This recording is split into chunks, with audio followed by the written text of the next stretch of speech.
नमस्कार दोस्तों, मैं हूं तनिष्का सैनी और आज मैं आपके लिए एक बहुत ही महत्वपूर्ण और बहुत ही इंटरेस्टिंग टूर लेके आई हूं। और आज मैं आई हूं वनस्थली विद्यापीठ, जो कि पूरे वर्ल्ड में सबसे लार्जेस्ट यूनिवर्सिटी है फॉर ह्यूमंस। तो ये हमारा गेस्ट रूम है, यहीं हम कल रात ठहरे थे और अब मैं कुछ ही समय में आपको इस पूरी यूनिवर्सिटी की सैर करवाने वाली हूँ। कल रात तो आइए दोस्तों, अब हम आपको यहाँ से बाहर का नज़ारा दिखाते हैं।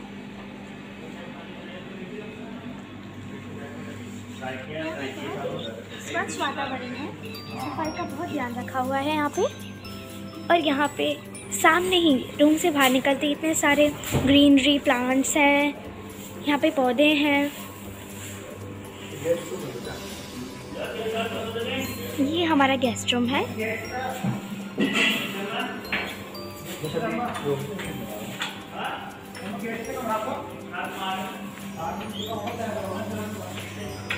ने मुझे इतना प्यार दिया और मुझे 1 के सब्सक्राइबर तक पहुंचाया, और मैं आशा करती हूँ आप मुझे इस तरह ही प्यार देते रहें और मैं ऐसी ही अच्छी अच्छी वीडियोस अपलोड करती रहूँगी।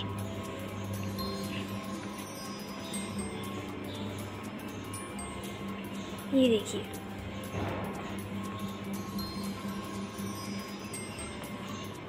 बहुत ही गजब का माहौल है यहाँ पे और इतनी ज़्यादा स्वच्छ हवा है इस पूरी यूनिवर्सिटी में, जो कि यहाँ पर 1% भी पॉल्यूशन नहीं है, 1% भी धूल मिट्टी नहीं है। बहुत ही स्वच्छ माहौल है यहाँ का। ये देखिए कितना अच्छा लगता है जब सामने ही इतनी सुंदर ग्रीनरी हो और इतने सारे हरे भरे पेड़ पौधे हों।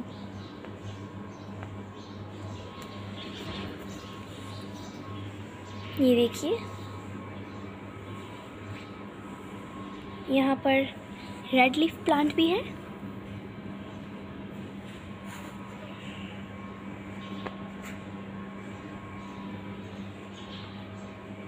तो चलिए अब मैं आपको इस यूनिवर्सिटी की और भी कई चीज़ें दिखाती हूँ। तो देखिए, ये हमारा गेस्ट रूम है। ये पूरा बहुत दूर तक फैला हुआ है और इस गेस्ट हाउस में कम से कम 500-600 के करीबन कमरे हैं।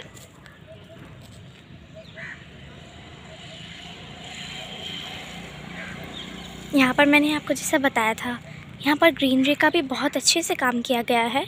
हर जगह बहुत ही हरियाली है और सब चीज़ें यहाँ पे हाइजीनिक मिलती हैं।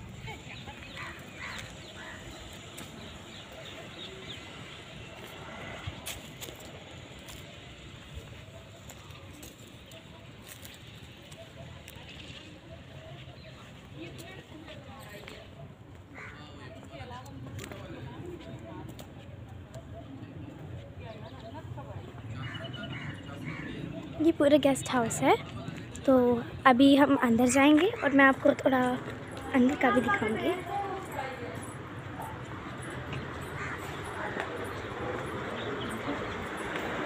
तो वनस्थली विद्यापीठ एक बहुत ही ज़्यादा ह्यूज यूनिवर्सिटी है, जो कि जिसमें सबसे ज़्यादा वुमेंस ही हैं इस यूनिवर्सिटी में। जो पूरे विश्व में वुमेंस का ये जो यूनिवर्सिटी है, ये उनमें से सबसे बड़ी यूनिवर्सिटी है, जिसका नाम है वनस्थली यूनिवर्सिटी या फिर वनस्थली विद्यापीठ। देखिए यहाँ पर कितनी सुंदर ग्रीनरी लगाई गई है, इतने सारे पौधे। जितने भी कमरे हैं उनसे बाहर निकलती हैं ग्रीनरी दिखती हैं तो बहुत अच्छा लगता है दिल को।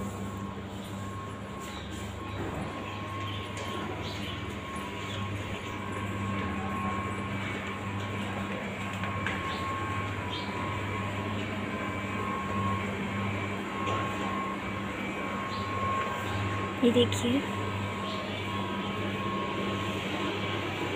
बहुत ह्यूज यूनिवर्सिटी है ये।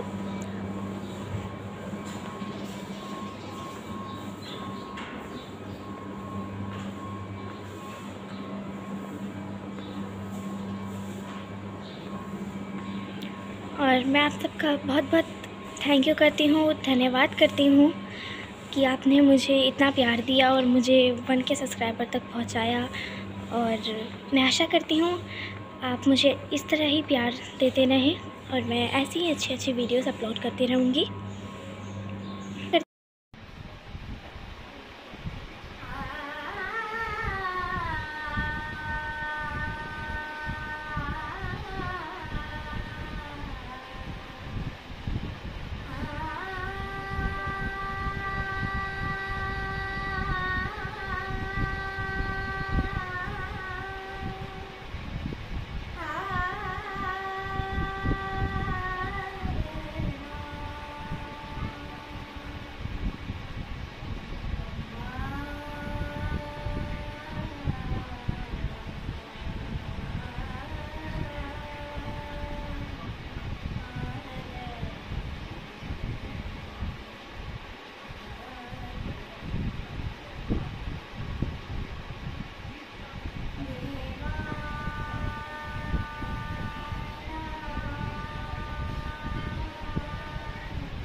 तो नहीं आ रहा था, मुझे कोई कहीं भी गाने के लिए कहता था, मैं हद से तैयार थी। एक के बाद एक। नमस्कार दोस्तों, तो वनस्थली विद्यापीठ से मेरे साथ हैं मिस्टर धीरज शर्मा जी, और ये हमें विधिवत रूप से इस पूरी वनस्थली का टूर करवाएंगे। तो मैं इनके साथ साथ आपको पूरी वनस्थली दिखाऊंगी। ये वनस्थली विद्यापीठ में आपका स्वागत है। हम आपको सबसे पहले वनस्थली का जो बर्थ प्लेस है उसके बारे में हम आपको जानकारी प्रदान करते हैं। आइए प्लीज। ये जो अपना सब यहाँ से हम शुरू हुए थे 1935 में। शांताबाई शिक्षा कुटीर पहले वनस्थली विद्यापीठ जो सबसे जो स्टार्ट हुआ था वो जीवन कुटीर के नाम से हुआ था। फिर जीवन कुटीर के बाद में जो शांताबाई शिक्षा कुटीर नाम ऑफ किया गया। तो यहाँ पे ये सबसे बड़ा हॉस्टल भी यही हुआ था बच्चे सबसे पुराना और सबसे पहला हॉस्टल जो है शांताबाई शिक्षा कुटीर है। अब हम आगे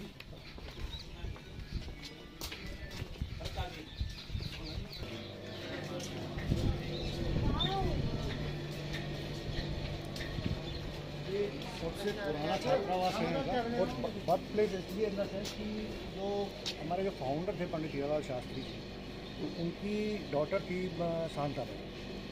तो अर्ली एज में क्या हुआ था, पहले फैसिलिटीज़ तो इतनी हुआ नहीं करती थी, रूरल एरिया था। तो जब ये उनकी जो वो थी शांताबाई की, वो क्या थी, समाज सुधार के कार्यों में ज़्यादा इन्वॉल्व रहा कि महिला शिक्षा के प्रति।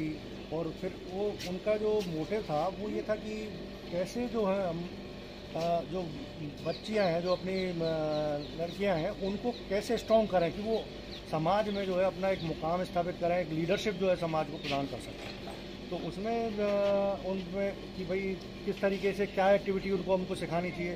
तो उन्होंने उस हिसाब से, जैसे उनको खाना बनाना भी आना चाहिए, उनको जो है सिलाई कढ़ाई भी आनी चाहिए, उनको किताबी ज्ञान भी होना चाहिए, उनको जो है आत्मरक्षा जो है सुरक्षा उसके लिए लाठी चलाना भी आना चाहिए।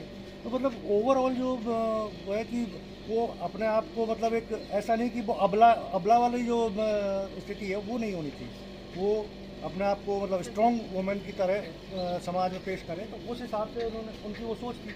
लेकिन क्या हुआ कि 12 साल की अर्ली एज में उनकी वो डेथ हो गई, क्योंकि वही सुविधाओं के अभाव में, क्योंकि मेडिकल फैसिलिटी जितनी होती उनको फीवर आया, फीवर के चलते जब तक हॉस्पिटल लेके जाते रहे तब तक वो उनकी डेथ हो गई। तो आपा जी जो थे, जो हमारे फाउंडर थे पंडित हीरालाल शास्त्री जी, जो राजस्थान के फर्स्ट सीएम भी थे और अपने जो संविधान निर्मात्री सभा जो थी, जो भारत का संविधान है, उसके सदस्य भी थे।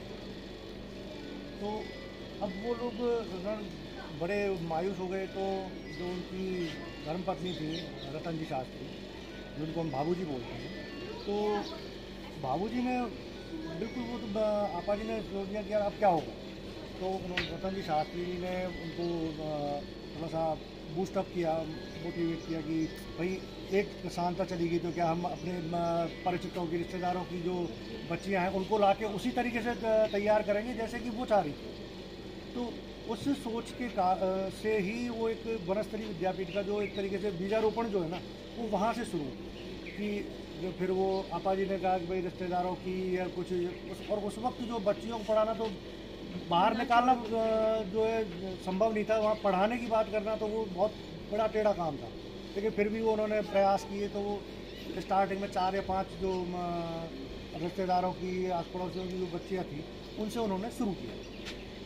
तो अब वाक़या ये हुआ था कि जब शांताबाई थी, तो जब वो इस तरीके की एक्टिविटीज़ किया करती थी, जो आसपास के बच्चों को सिखाती थी, करती थी, तो उसमें एक बार उन्होंने इच्छा जागृत की आपा जी के सामने कि मेरे को बच्चों को पढ़ाना है, मेरे को लिए कमरा बनवा दो।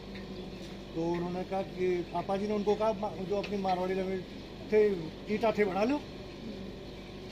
तो अब उन्होंने जो है जो गांव के बच्चे थे उनके साथ मिलके वो मिट्टी की ईंटें बनाई।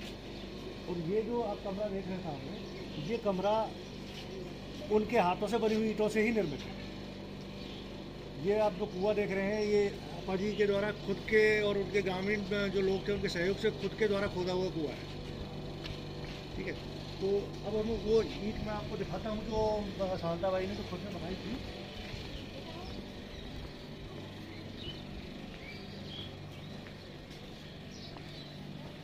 ये हम यहाँ पे मतलब को स्मारक टाइप में कहते हैं, जैसे शांता विशाल।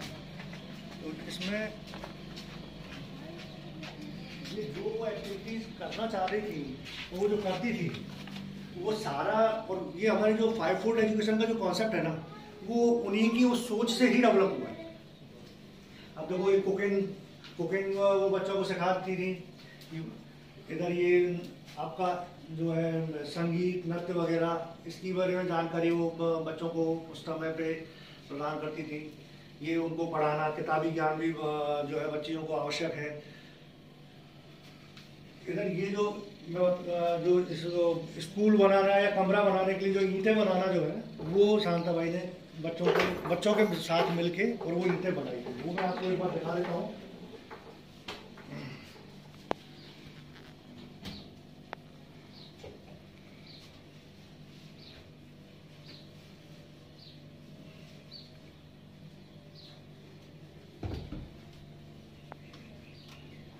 ये वो ईंटें हैं जो शांताबाई ने अपने हाथों से बच्चों के साथ मिलकर बनाई थी। ये मिट्टी की है टोटल।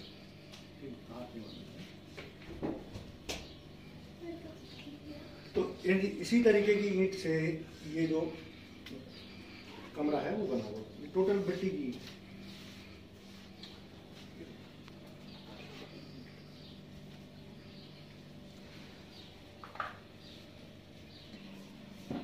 जैसा कि आप सब देख रहे हैं, सर हमें कितना विस्तार से सबके बारे में बता रहे हैं, और इन्होंने अभी ये ईंट दिखाई जो कि बहुत ही महत्वपूर्ण है और बहुत ही महत्व रखती है यहाँ के लिए। और ऐसे ही हम आपको और चीज़ें दिखाएंगे, तो बने रहिए हमारे साथ।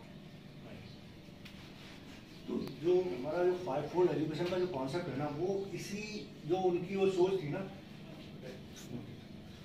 तो इसी से जो है वो 5 फूड एजुकेशन का कॉन्सेप्ट जो है हमारा डेवलप हुआ कि ओवरऑल एजुकेशन बच्चे को कैसे दी जाए कि वो मतलब समाज में जो है अपना एक अलग मुकाम जो है, और एक जो हमारा एक टैगलाइन भी है, यूनिवर्सिटी विद ए डिफरेंस, वो यूनिवर्सिटी विद ए डिफरेंस यहीं से शुरू हुआ है।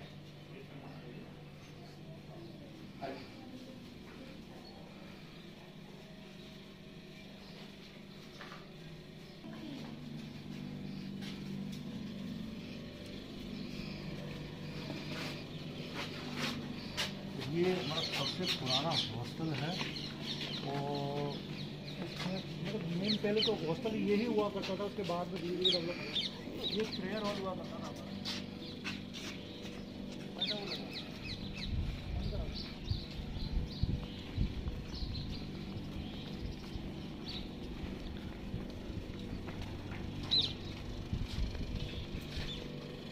हमारी के द्वारा जो पूरा हुआ जो कुआ था, वो ये उनके सुख्यात होते चढ़ जाऊँ।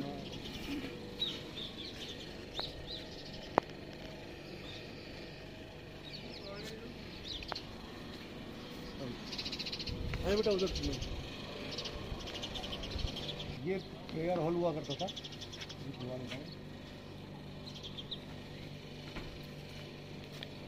जैसा कि आप सब देख सकते हैं, ये वनस्थली विद्यापीठ का पहला स्थल है, और जो कंस्ट्रक्शन है, जो स्ट्रक्चर है इसका, वो वनस्थली विद्यापीठ का यही मेन स्ट्रक्चर है। और ये यहाँ पे हॉस्टल था गर्ल्स का, जैसा कि सर ने बताया,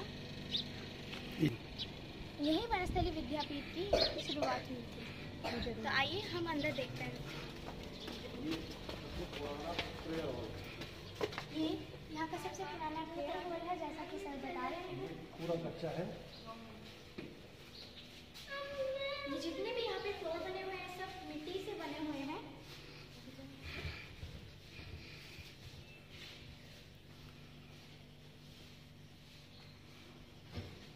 जैसा कि सर बता रहे हैं, यहाँ पे पहले सबसे पूर्व में यहाँ पर प्रेयर हुआ करती थी, तो ये वही प्रेयर हॉल है। और विस्तार से सर आपको अभी और बातें बताएंगे। अभी जो ये प्रेयर हॉल, इसमें अभी भी जो हमारी जो पूजा प्रार्थना वगैरह या छोटे सभाएं जो है, वो अभी भी आज भी हम इसी प्रेयर हॉल में किया करते हैं। तो पहले क्या संख्यात्मक दृष्टि से छात्रों की संख्या कम थी, तो उस हिसाब से इस प्रेयर हॉल से काम करते, लेकिन अभी वर्तमान परिस्थितियों में क्या है कि आकार बहुत बढ़ गया है, तो उस हिसाब से क्या है कि ये प्रेयर हॉल बहुत छोटा पड़ने लग गया है। तो इसके साथ साथ में जो ये जो चौक अपन देख रहे हैं, तो बाकी जो प्रार्थना वगैरह आज भी हमारे एक, जब हमारे फाउंडर सबसे पहले वनस्थली आए थे तो वो अक्षय तृतीया का दिन था। तो अक्षय तृतीया जो है हिंदू धर्म में बहुत पवित्र दिन माना जाता है। तो उस दिन यहाँ पे एक सभा का आयोजन होता है, एक प्रार्थना होती है। उस दिन जो है मतलब जिसको आगमन की तिथि को हर्षोल्लास के साथ मनाने के लिए यहाँ पे एक सभा होती है। उसमें ग्रामीण परिवेश के लोग भी आते हैं, स्टाफ भी होता है, छात्राएं भी होती हैं। तो उसमें जो आप पंडित हीरालाल शास्त्री जी के जो गीत थे जो उन्होंने जन जागरण के लिए या समाज सुधार के लिए जो लिखे थे, उनको बड़े हर्षोल्लास के साथ छात्राएं गाती हैं और जो ग्रामीण महिलाएं उस पर नृत्य भी करती हैं। तो एक मतलब एक उत्सव के रूप में उस दिन को मनाते हैं।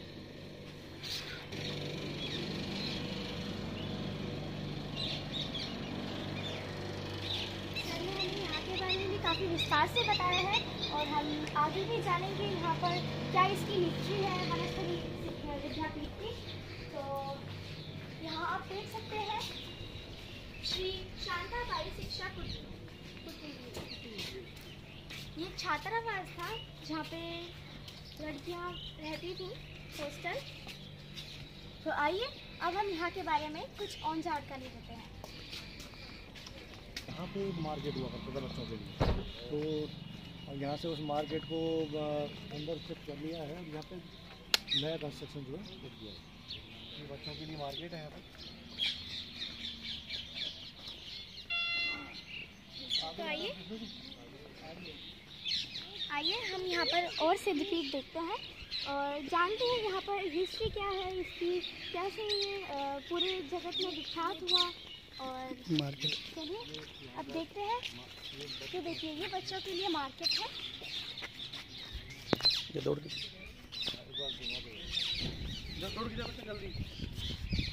तो आप देख सकते हैं यहाँ पर बच्चों के लिए मार्केट है।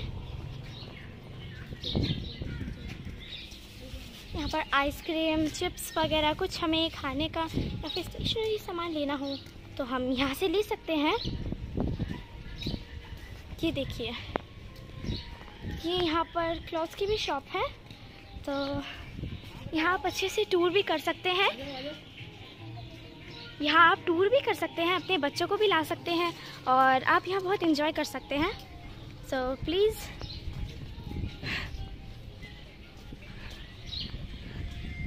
चलिए अब हम यहाँ पे और विद्यापीठ को देखते हैं और जानते हैं कि वनस्थली विद्यापीठ क्या है, वास्तव में ये क्या है।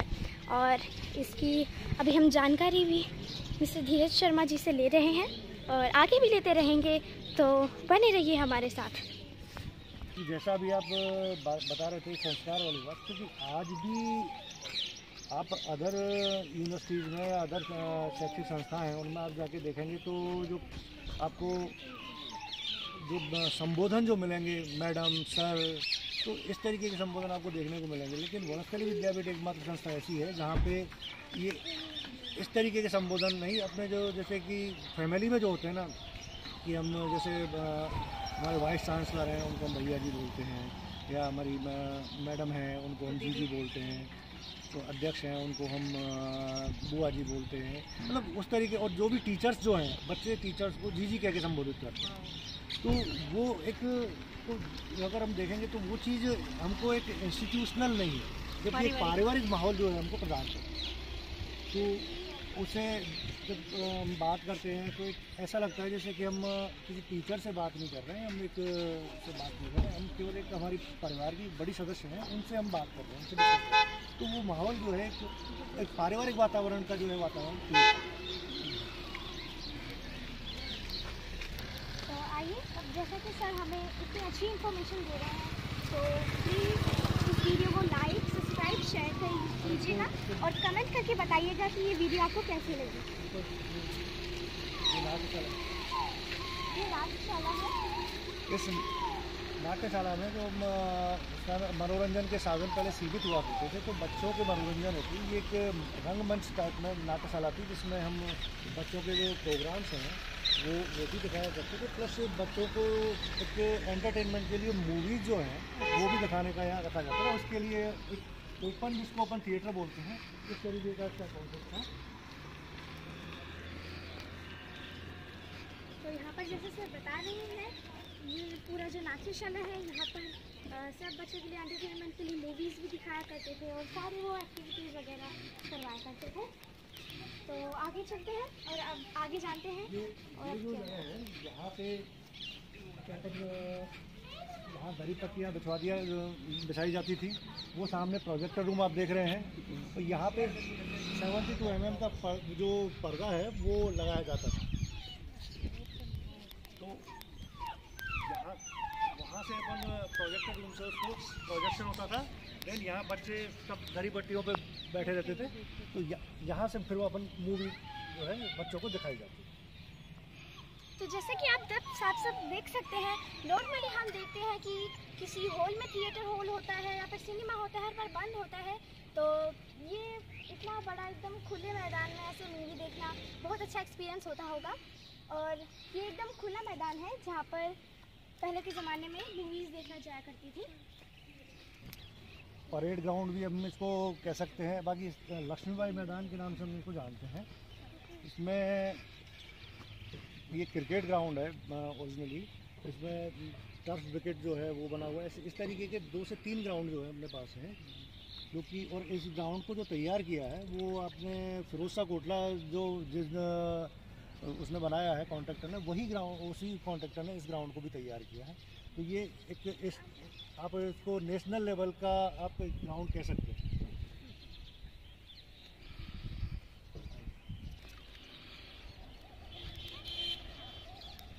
इस ग्राउंड में 24 नवंबर को जो है हमारा फाउंडर्स डे होता है। मतलब हमारे जो आपा जी हैं पंडित जवाहरलाल शास्त्री जी, उनके जन्मदिन को हम क्या है एक समारोह के रूप में मनाते हैं। वो उसमें 2-3 दिन कार्यक्रम चलते हैं।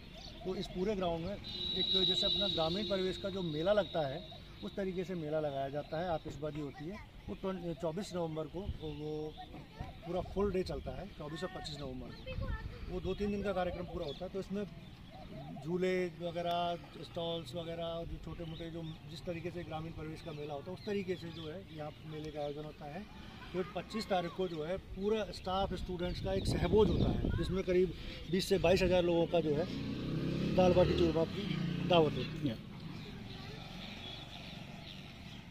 ये सब जो कुछ है अब यहाँ पर आप देख सकते हैं, जैसा कि सर बता रहे हैं, तो उसे माइंड में सोच कर ही ऐसा लगता होगा कि जब कोई भी टेक्नोलॉजी नहीं हुआ करती थी तब भी ज़माना चलता था और दुनिया चलती थी और कितनी सहजता से, कितनी अच्छी तरीके से यहाँ पर रहा जाता था।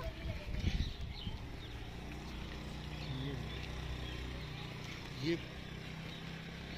पुराने कार्यालय, रेजिडेंस सारे इस जो है परिवेश में हुआ करते थे। यहाँ पे परिसर में शांता कुंज नाम से ये टैगलाइन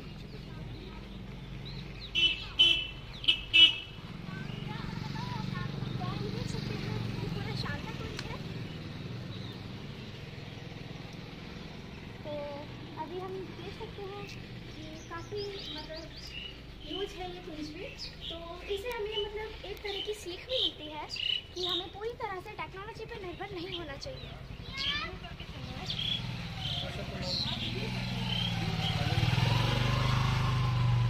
तो आइए अब हम यहाँ पे कुछ और जगहों का भी एकदम अच्छे से मतलब उनका विस्तार, और जो बच्चे जो पेंटिंग्स बनाते हैं वो उन पेंटिंग्स के बारे में और जैसा कि सर बता रहे हैं, अभी हम कला मंदिर चल रहे हैं, जो वहाँ की आर्ट गैलरी है, सब वहाँ पे कलाएं वगैरह सब होती थी। तो अभी हम उस जगह को भी अच्छे से देखेंगे।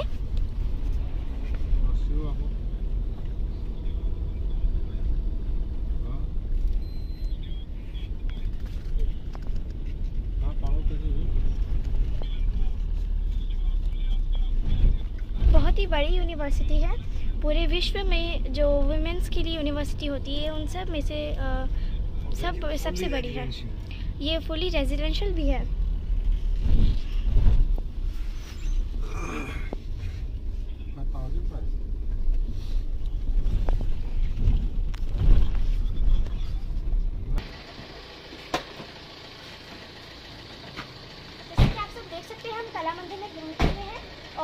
जितनी भी आर्ट गैलरीज हैं और यहाँ पे जितनी भी कलाएं होती थी वो यहीं पर होती थी। और अब हम देखो मेरे पैर से मिट्टी निकलती है। Doctor Manoj ji Taylor, doctor Manoj Taylor ये है डॉक्टर मनोज टेलर जी, जो हमको विस्तार से जानकारी ये हमें सब कुछ बताएंगे। ये एमफिल और एमए का काम है। हमारे जो स्टूडेंट है बच्चे जो ड्राइंग पेंटिंग करते हैं तो वो अपना आसपास का वातावरण से पहले स्केच करते हैं, कुछ चीज़ें इमेजिनेशन से होती है और फिर उसको रिलेट करके अपने सब्जेक्ट से उसके बाद में कंपोजिशन बनाते हैं। तो ये जो लड़की उसने खुद का बनाया सेल्फ पोर्ट्रेट अपने हॉस्टल में कि वो कैसे रेस्ट करती है, तो पढ़ते पढ़ते कई बार बच्चों को नींद आ जाती है, तो उसने अपना खुद को प्रेजेंट किया। जैसे ये वाला है, इन्होंने नेचर से किया है, इन्होंने भी नेचर से कुछ किया है, इन्होंने नेचर से जैसे घर में गुलदस्ते वगैरह लगते हैं, छोटे छोटे फूलदान वगैरह होते हैं, उस हिसाब से किया। इन्होंने जैसे आज के एनवायरनमेंट में जैसे भगवान बुद्ध हैं तो साइकिल का संदेश देते हैं, अहिंसा का संदेश देते हैं, दूसरों को नुकसान नहीं पहुँचाने के देते हैं, तो वो उससे रिलेटेड है। इधर ये वाला भी नेचर से रिलेटेड है, धरती और आसमान का जो संबंध होता है, ये भगवान बुद्ध पे है ना, शांति। और सामने उधर जो पेंटिंग देखते हैं वो भी भगवान बुद्ध से रिलेटेड है। इधर आप देखते हैं कि नेचर और जो नेचर से रिलेटेड जो पशु पक्षी होते हैं उनमें भी जीव होता है, उनका भी एक दुनिया होती है, उनका भी संसार होता है। फिर यहाँ पे देखिए छोटे छोटे जो पेड़ को लेकर के और जो ग्रोथ होता है, पेड़ों से जो फल निकलते हैं उस पर, यहाँ पे जैसे मुर्गे होते हैं उनकी अपनी दुनिया होती है, कुछ लोगों के लिए भोजन होता है, कुछ लोगों के लिए बहुत बड़ा बिजनेस का वो साधन भी होता है। तो अलग अलग लोग अलग अलग तरह से देखते हैं, ये भी नेचर से रिलेटेड है। वो माँ मदर चाइल्ड का है, माँ बच्चे का। इधर आप ब्लैक एंड वाइट में ड्राइंग देखेंगे, ह्यूमन फिगर और पृथ्वी से रिलेटेड सब कुछ, ये पूरा एक ह्यूमन फिगर है ब्लैक एंड वाइट।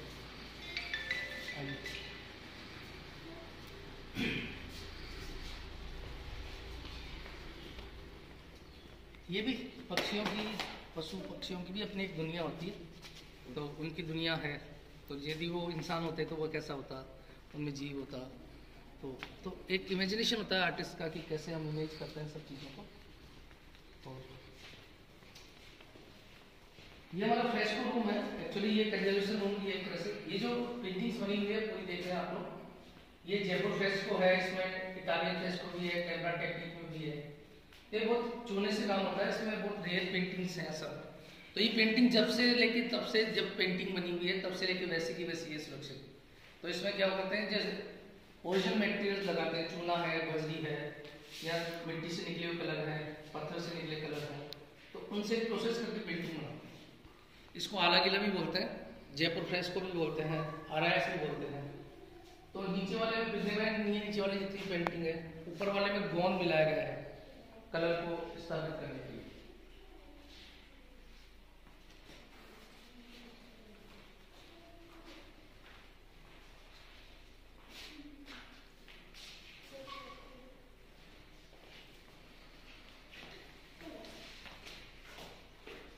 ये ब्लू पोट्री की टाइल्स हैं।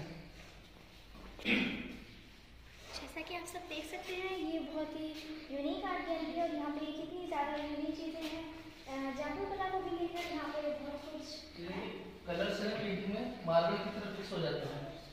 तो ये इसको आला गीला इसलिए बोलते हैं कि गीली दीवार पे काम होता है, पेंटिंग जब बनाते हैं तो गीली दीवार पे काम होता है। तो ये प्रोसेस में बताऊँगा आपको, इधर आइए। इसका ये जो फर्स्ट लेयर होती है, जैसे मान लीजिए चूना पत्थर लगाते हैं या बजरी लगाते हैं सबसे पहले, और ईंटें लगा देते हैं, दीवार बना देते हैं, उसके ऊपर एक कोट करते हैं सीमेंट का। तो उसमें सीमेंट होती है, बजरी होती है, यानी 3 हिस्सा बजरी का होता है, वो सीमेंट होता है। एक फिर बाद में हम जब पेंटिंग करते हैं स्टार्ट उसमें दीवार पे, तो इसको गीली दीवार पे काम जब स्टार्ट करते हैं तो एक तो हिस्सा होता है चूने का, जो चूना होता है ना, चूना निकालते हैं, तो चूना तैयार कर लेते हैं, 6 महीने पुराना चूना लेते हैं, उसमें यूज़ करते हैं। उस चूने को क्या करते हैं, छानते हैं, और चूना एकदम से दही के जैसे बन जाता है, उसको घोल के चूना, और एक मार्बल पाउडर आता है, ये वाला रस्ट पाउडर, इसको बोलते हैं मार्बल पाउडर। तो 3 हिस्सा मार्बल पाउडर का लेते हैं और 1 हिस्सा चूने का लेते हैं, तो इसको मिला के मिक्स करके उस दीवार पे पेस्ट लगाते हैं। उसके बाद में यहाँ पे 2 हिस्सा मार्बल पाउडर का कर देते हैं, 1 हिस्सा चूने का कर देते हैं, एक और लेयर लगाते हैं उसके ऊपर। ये जो पेवर लेयर है, ये पेवर चूने की लेयर है, सिर्फ चूना लगाते हैं, चूना लगाते हैं। ये जो हमारी ब्रश होती है, इससे, इस वाली ब्रश से, यानी ये जो मूंज का बना हुआ होता है, उससे ऐसे चूने की लेयर लगाते हैं। उसके बाद में क्या करते हैं, गीली दीवार पे इसको नैला बोलते हैं, गाड़ी लोहार बनाते हैं नैला। तो इस नैले को जब गीली होती है दीवार तो इसको ऐसे ऐसे ऐसे ऐसे ऐसे फील देते हैं। उसके बाद में क्या करते हैं, जब कलर लगाते हैं उसमें, तो ये जो पत्थर है इसको ऐसे कर देते हैं, इसको स्मूथ करने के लिए। तो ये पूरा का पूरा ऐसे फिक्स हो जाता है और ये सूखती जाती है दीवार। तो पेंटिंग, ये सारी पेंटिंग जो बनी हुई है इसी टेक्निक में बनती है। तो आप देख सकते हैं कितना यूनिक तरीके से यहाँ पे पेंटिंग्स बनाई जाती थी और ज़्यादा यूनिक भी है यहाँ की पेंटिंग्स। तो अब हम आपको और भी पेंटिंग्स दिखाएंगे। ये इटालियन फ्रेस्को है और ये बहुत ही फेमस आर्टिस्ट है विनोद बिहारी मुखर्जी, उनका काम है। ये एग टेम्परा में बना हुआ है, तो जो नेपाली परसेप्शन होता है उस पर काम वो पेंटिंग। ये हमारे यहाँ पे बहुत से आर्टिस्ट आए थे बड़े बड़े, चंद्रनाथ डे वगैरह, तो उनका जो अजंता के रिप्लिकाज बनी हुई है वो है इसमें। जो अजंता में काम हुआ था उसका सेम करके कॉपी की है यहाँ पे।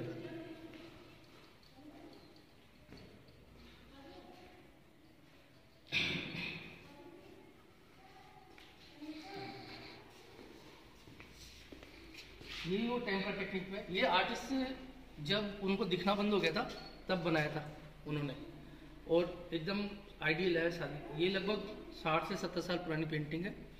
धूप भी आती है इसमें, लेकिन इसका कलर वलर फेड नहीं हुआ कभी भी, वैसा का वैसे नेचुरल कलर्स हैं सारे के सारे। ये गांधी जी की पेंटिंग है। तो ये जब गांधी जी की पेंटिंग देखेंगे तो 180 हमारे जो जीन से पहले उनका काम है, तो ये 180 डिग्री तक मूव करेगी पेंटिंग आपके साथ में। जैसे पैर इधर आ रहे हैं, हाथ इधर आ रहे हैं और उधर जाएंगे तो आपके साथ में पेंटिंग मूव करेगी ऐसे। देखो बेटा पेंटिंग पे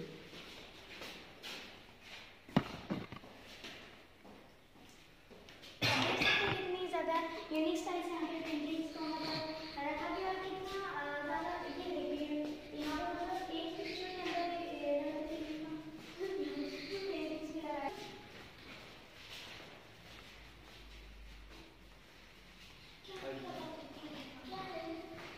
पेंटिंग इसी है, MA MPhil जो भी स्टूडेंट्स वगैरह होते हैं पेंटिंग करते हैं, एक सब्जेक्ट होता है उनके पास में पेंटिंग।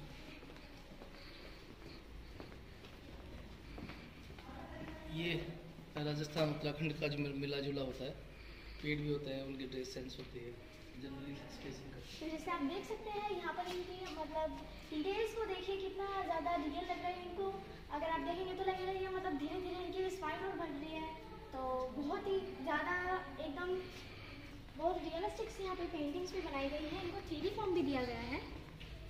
ये जो फर्स्ट ईयर में बच्चे आते हैं पहले हमारे यहाँ पे, उनको ऑब्जेक्ट रख के उनको ड्राइंग कराते हैं पेंसिल से, पहले स्केच कराते हैं, फिर उसमें ऑब्जेक्ट में शेडिंग कराते हैं, फिर धीरे धीरे उनका काम जैसे जैसे बढ़ता रहता है। फिर जैसे सेकेंड ईयर में थर्ड ईयर में उनसे कंपोजिशन करवाते हैं, पोर्ट्रेट करवाते हैं। तो सामने देखिए मॉडल बैठा थे और पोर्ट्रेट भी करवाते हैं, सामने जो पोर्ट्रेट लग रहे हैं। तो आप यहाँ देख सकते हैं यहाँ कितना सुंदर गांधी जी ये टाइल्स बनी है। यहाँ पर आप देख सकते हैं यहाँ पर कितना 3D फॉर्म में इन सबको दिखाया गया है और बहुत सी चीज़ें यहाँ पर भी हैं, इनको भी एकदम 3D फॉर्म में बनाया गया है, 3D आर्ट की पोर्ट्रेट तरह। वगैरह और ये है सारे पोर्ट्रेट्स। तो ये मॉडल बैठाते हैं डिपार्टमेंट में, फिर उनको स्टूडेंट्स को उनका देख के पहले स्केच करते हैं, पहले ब्लैक एंड व्हाइट करते हैं, उसके बाद में फिर कलर में करते हैं सीधे। तो ये सब आप देख सकते हैं कितना ज़्यादा यूनिक स्टाइल से पेंटिंग्स हैं। तो यहाँ पर सब तरह की पेंटिंग्स हैं, दीवार पे भी, कैनवास पे भी और स्केच भी हैं और पोर्ट्रेट्स भी हैं, पेंटिंग्स भी हैं। तो बहुत तरह की यहाँ पर पेंटिंग्स हैं। तो हम और देखते हैं, आइए। तो में एक मेला होता है शीतला अष्टमी, आज तो मैं चाकसू आया हुआ, तो आर्टिस्ट बहुत ऊंचाई भी था। ये हमारे पहले डीन थे भवानी शंकर शर्मा, उनका काम है। तो आप देखिए इतना ऊंचाई में था कि टेंट भी दिख रहा था उनको, इतनी ऊंचाई पे आर्टिस्ट बैठे हुए थे। मतलब इमेजिनेशन है आर्टिस्ट की, बैठ के तो यहीं किया है। तो उसमें मेले में लोग कैसे दिखते हैं और मेले का क्या पोर्शन होता है वो सब उनको दिखाया हुआ। आप देख सकते हैं यहाँ पे मेले का प्रतिबिंब यहाँ पे बना रखा है। तो बहुत ही ज़्यादा यूनिक पेंटिंग्स हैं ये। तो आप पेंटिंग में परसेप्शन देखिए, जी। वो जो परसेप्शन के साथ में जो पर्सपेक्टिव होता है, जैसे मान लीजिए बड़ा फिगर जो पास में दिख रहा है आर्टिस्ट को वो बड़ा दिख रहा है छोटा, और सबसे जो लास्ट में फिगर है वो सब छोटे होते हैं। तो आर्टिस्ट ने ऊपर से सब चीज़ देखा। तो आप देख सकते हैं ये पूरी मतलब दीवार पे ड्रॉ कर रखा है और बहुत ज़्यादा यूनिक साइज एनिमेशंस हैं बच्चों के, जैसे इंस्टॉलेशन होता है कि साइकिल को कैसे, पुरानी साइकिल को, पुरानी चीज़ों को, बनी बनाई वस्तुओं को कैसे नेचर में यूज़ करके और उसको इंस्टॉल किया जा सकता है।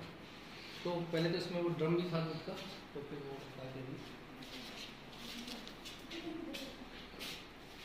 आप देख सकते हैं कितना ज़्यादा साइड से यहाँ पर पेंटिंग्स को बना रखा है और ये भी बहुत ज़्यादा यूनिक आर्ट है जो चींटियों के ऊपर बनाया है। ये आप देख सकते हैं यहाँ पर चींटियाँ छोटे छोटे दाने खाना वगैरह देखे जा रहे हैं। ये उत्तराखंड का है कोई काम बच्चे का, और ये वाला हम देखते हैं साइकिल की चैन से बनाया हुआ है कंपोजिशन। हवाई जहाज से जब देखते हैं तो इमेजिनेशन है, हवाई जहाज की खिड़की से देख रहे हैं, बादल भी हैं, साइकिल है, साइकिल की चैन है, कुछ साइकिल को ठीक करते हैं।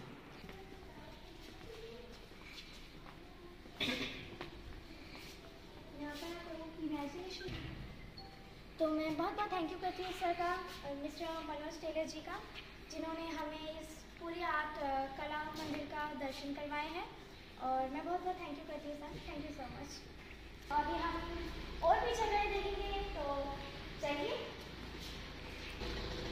तो आप देख सकते हैं अभी हमने पूरा कला मंदिर देखा है, तो अब हम और भी चीज़ें देख के आएंगे।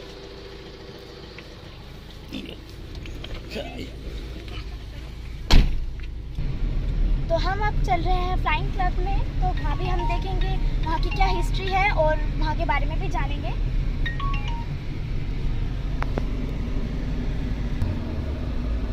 तो अब आप देख सकते हैं अब हम चल रहे हैं फ्लाइंग क्लब में, वहाँ की भी हम हिस्ट्री देखेंगे, क्या महत्वपूर्ण चीज़ें हैं वहाँ की, किसके बारे में है वो फ्लाइंग क्लब, और अभी उसके बारे में भी हम जानेंगे। मिस्टर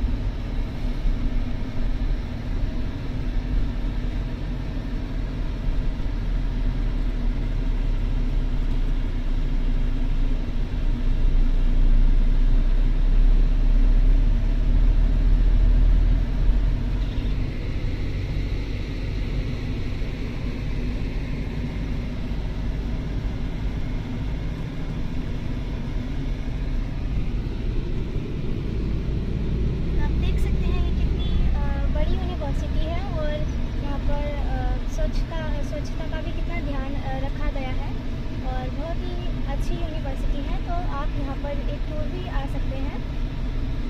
बहुत ही अच्छा, ये एजुकेशनल के लिए भी बहुत अच्छा है, इससे काफ़ी सीख भी मिलती है।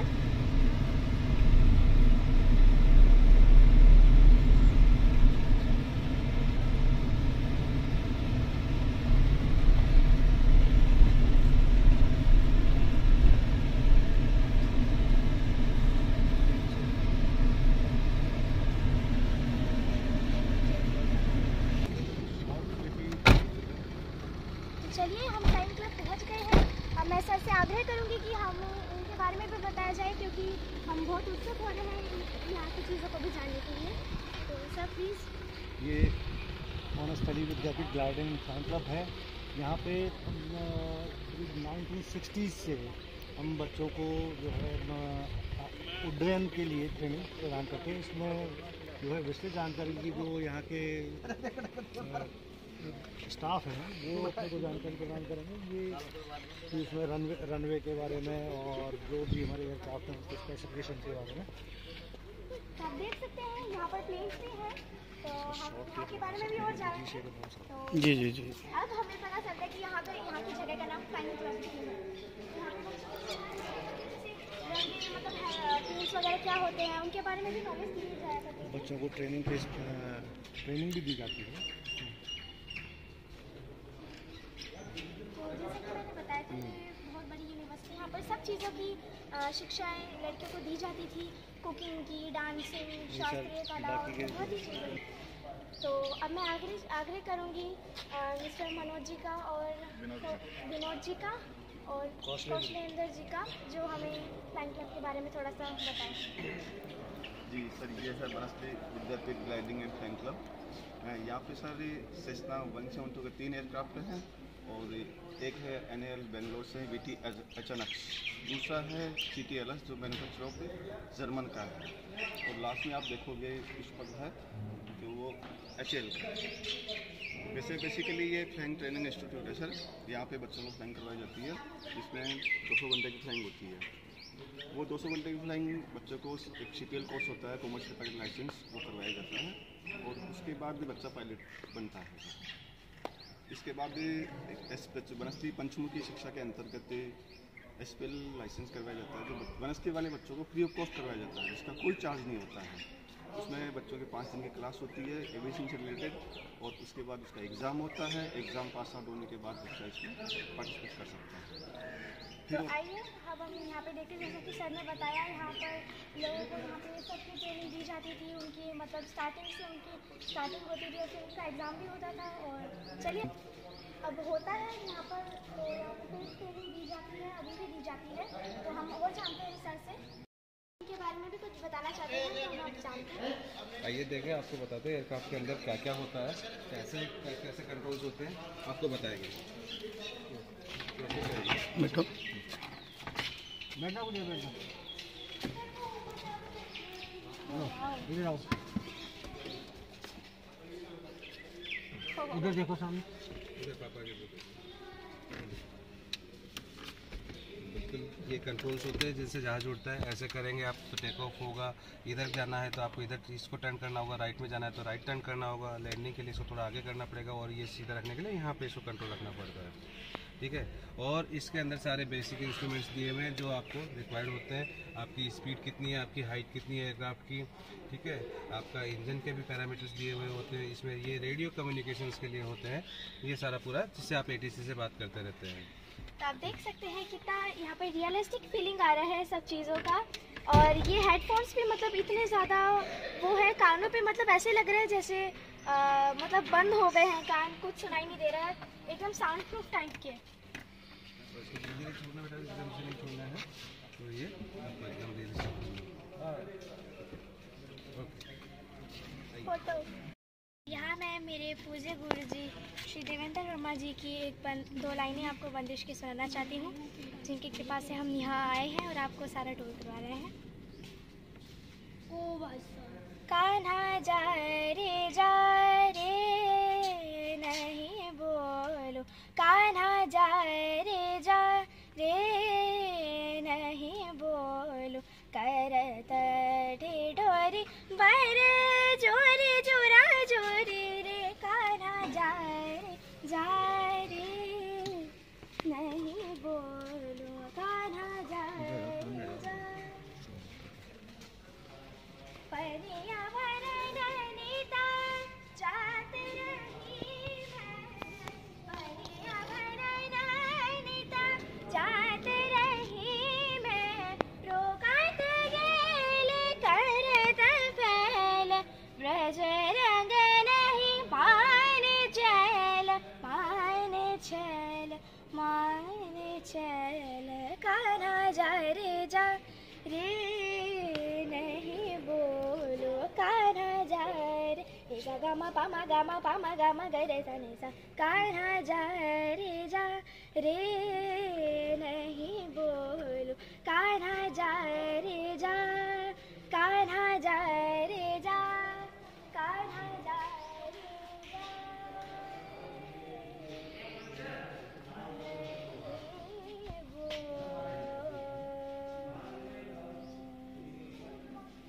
आपने देखा। अब हम अभी हमने ग्लाइडिंग एंड फ्लाइंग क्लब देखा और हम प्लेन में भी बैठे, हमने मतलब फील किया कि जैसे हम खुद प्लेन चला रहे हैं। तो यहाँ पे जो बच्चे एडमिशन लेते हैं वो यहाँ पर मतलब उनको भी ट्रेनिंग मिलती है और उनके मतलब उनको सिखाया जाता है, फिर पहले उनके कंट्रोल्स बताए जाते हैं, फिर उनको सिखाया जाता है, फिर उनका लास्ट में एग्ज़ाम होता है और फिर वो पास हो जाता है। तो अब हम देखते हैं और यहाँ पे सबसे बड़ी बात कि यहाँ पर फ्री सिखाया जाता है, नो कॉस्ट। चलिए अब हम आगे देखते हैं।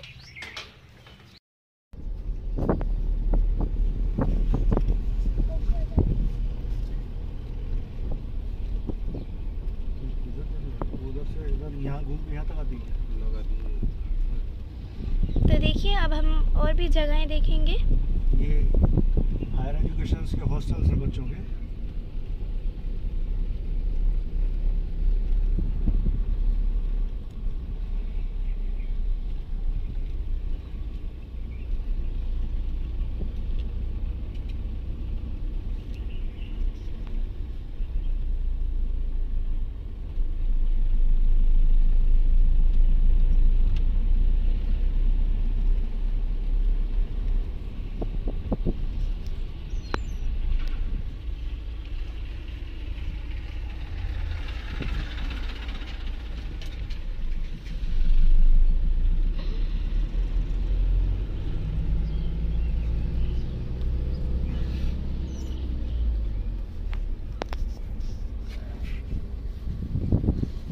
स्पोर्ट्स फैसिलिटी सेंटर है, इसमें अलग अलग यूज़ के लिए अलग अलग हॉल्स हैं और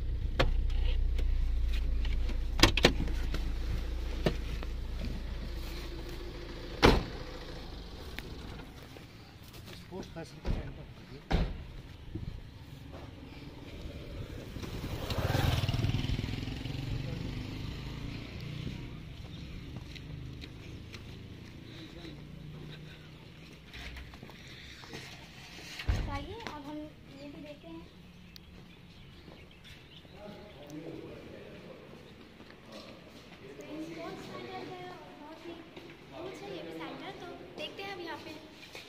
सर। स्पोर्ट्स फैसिलिटी सेंटर के बारे में कुछ जानकारी प्रदान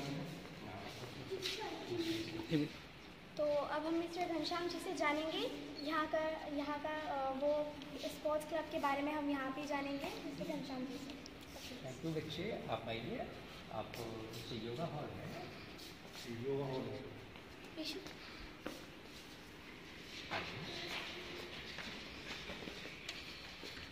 देख सकते हैं बहुत ही बड़ा योगा हॉल है।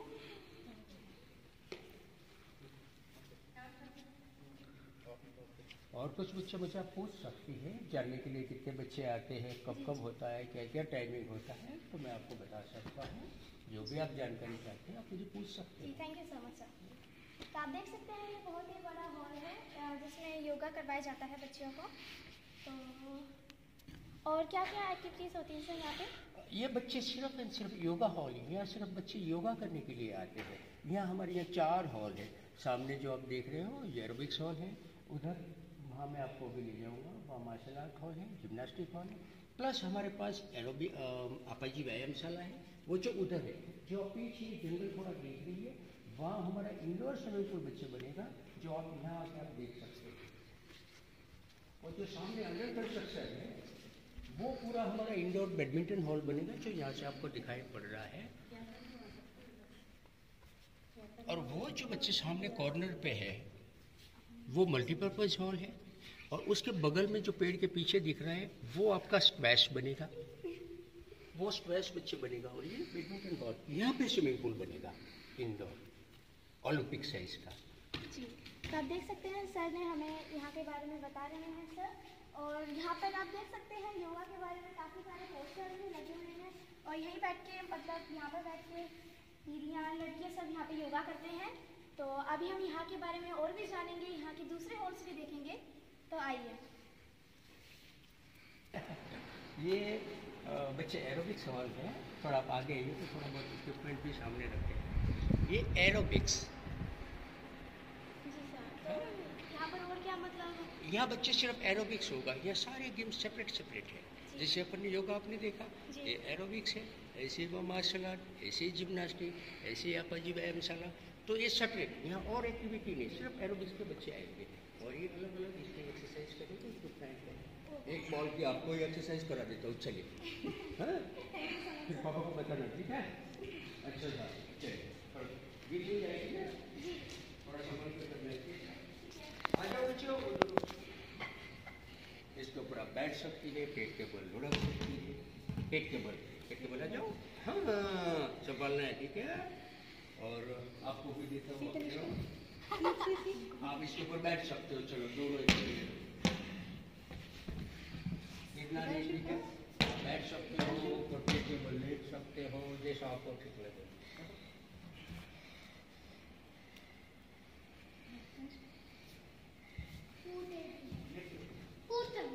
जो एक्सरसाइज करते हो गुड़िया रानी, वो बच्चे देखो आपको मिरर में दिख रहा है सारा सब कुछ आपकी एक्टिविटी।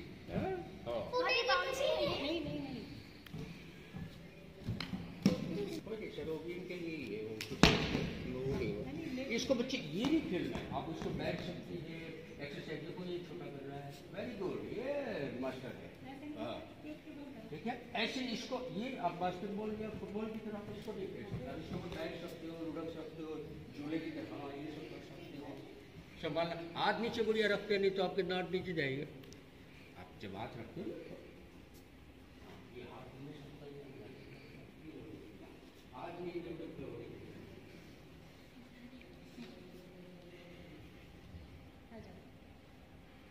ऐसा बहुत है हमारे पास खिलौने, ऐसे बहुत खिलौने। चलिए दो स्टाफ तो है यहाँ पे मेरे साथ स्वीटी मैम है जो कि यहाँ पे स्विमिंग की टीचर हैं। नमस्कार। तो हम इनसे भी जानेंगे थोड़ा बहुत यहाँ पे मतलब स्विमिंग वगैरह के बारे में। Ma'am please. हाँ, स्विमिंग के लिए यहाँ पे रेगुलर स्विमिंग होती है। सारे बच्चों के लिए ये कंपलसरी, मीन्स सभी बच्चे आते हैं यहाँ सीखने के लिए। स्कूल से लेकर प्राइमरी, इवन बॉयज़ भी, मतलब जो स्टाफ के कुछ बच्चे हैं वो भी करते हैं, उनका भी अलग शेड्यूल है। PhD तक के बच्चे सारे स्विमिंग करने के लिए आते हैं। सभी को स्विमिंग करने का एक क्रेज़ है, तो इस टाइम गर्मी के लिए वैसे ही सब वेट कर रहे हैं कि कब स्विमिंग पूल खुले और स्विमिंग करें हम। यहाँ पे बच्चे आते हैं, नेशनल लेवल तक बच्चे करते हैं, इवन ऑल इंडिया यूनिवर्सिटी के लिए भी बच्चे जाते हैं। अच्छे अच्छे स्टूडेंट हैं यहाँ पे, काफ़ी टैलेंटेड बच्चे आते हैं। Thank you so much. ये सारी मशीनरी है पूरी। तो ये वाला जो हिस्सा है वो तो है जो अपने शौकिया जो आते हैं ना, एक भाई 2 दिन आए 4 दिन नहीं आए, और उधर वाली जो विंग है वो प्रोफेशनल्स के लिए है कि जो रेगुलर जो है। सबसे ज़्यादा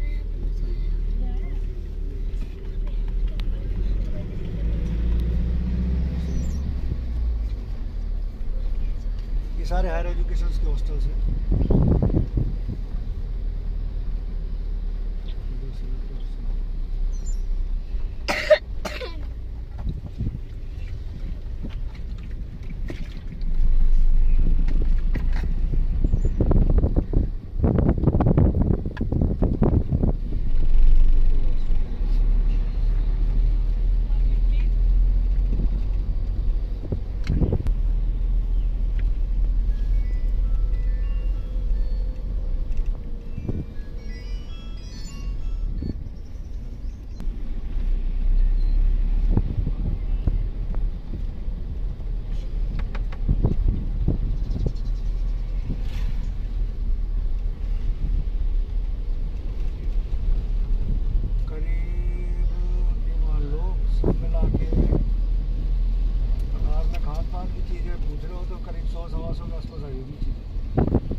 तो हम वापस अपने गेस्ट हाउस में आ गए हैं। तो मैं स्पेशल थैंक यू करती हूँ मिस्टर धीरज शर्मा जी का, जिन्होंने हमें पूरा टूर करवाया। Thank you so much sir. और अभी आप देख सकते हैं हम पूरा टूर घूम के आए हैं, तो आप भी चाहे तो यहाँ पे आ सकते हैं। और thank you so much. Please subscribe, like and comment this channel. तो सर अगर यहाँ पे किसी बच्चे को एडमिशन लेना हो तो यहाँ पे क्या प्रोसेस है, प्लीज़ आप थोड़ा बताइए। सबसे पहले हम यहाँ के एडमिशन प्रोसेस के लिए हम नर्सरी से लेके और PhD लेवल तक की एजुकेशन हम बच्चों को प्रोवाइड करते हैं, और ओनली फॉर गर्ल्स। ये स्पेसिफिक है कि केवल जो वनस्थली विद्यापीठ है वो केवल महिलाओं के लिए संस्था है, और जो इसमें नर्सरी से लेके और PhD तक के जो कोर्सेज हैं वो अलग अलग विषयों के संचालित किए जाते हैं। इनके एडमिशन्स के लिए अपन वनस्थली विद्यापीठ की वेबसाइट है वनस्थली.org, आप उस पर जाके और ऑनलाइन अप्लाई कर सकते हैं। इसके अलावा दूसरा जो ऑप्शन है वो ये है कि आप कैंपस आके और ऑफलाइन जो है फॉर्म वो भी भर के जमा करा सकते हैं। तीसरा ये है कि आप डाक से भी जो है यहाँ का प्रोस्पेक्टस और फॉर्म जो है मंगवा सकते हैं, और उसको वहाँ अपने घर से उसको भर के और वापस भिजवा सकते हैं। ठीक है, thank you so much sir.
Yeah.